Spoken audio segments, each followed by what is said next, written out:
पाटोदा तालुका नायगाव जिल्हा नांदेड. अनेक वर्षापासून मी नांदेडमध्ये राहते आहे. जे माझ्या आपल्या महाराष्ट्रामध्ये मराठा समाजावर जो अन्याय झालेला आहे आरक्षणासाठी, त्यांना तात्काळ आरक्षण दिलं पाहिजे. आरक्षण नाही मिळाल्यास आणखीही जास्त आंदोलन करण्यामध्ये येईल.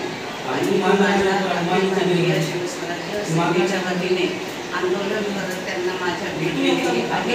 आणि माझ्या ह्या आंदोलनाच्या जरांगे पाटलावर जसा मोठा अन्याय झालेला आहे तिथे सुद्धा जाणारच आहे.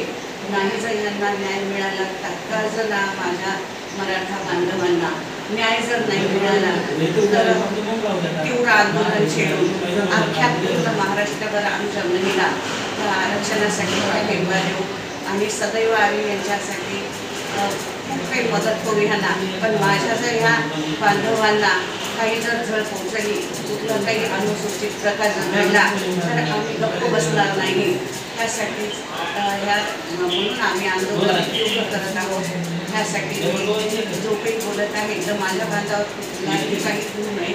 आणि खूप काही जर आतापर्यंत जो अन्याय झालेला आहे ह्या जर प्रशासनाने आम्हाला तात्काळ नाही दिला तर यांच्यावर, आणि ज्या लोकांनी लाठीचार्ज केला, आमच्या माता भगिनींना मारहाण केलेली आहे, माता भगिनींना जर मारहाण केलेला आम्ही हे माता भगिनी आमच्या सहन करत नाही आहे.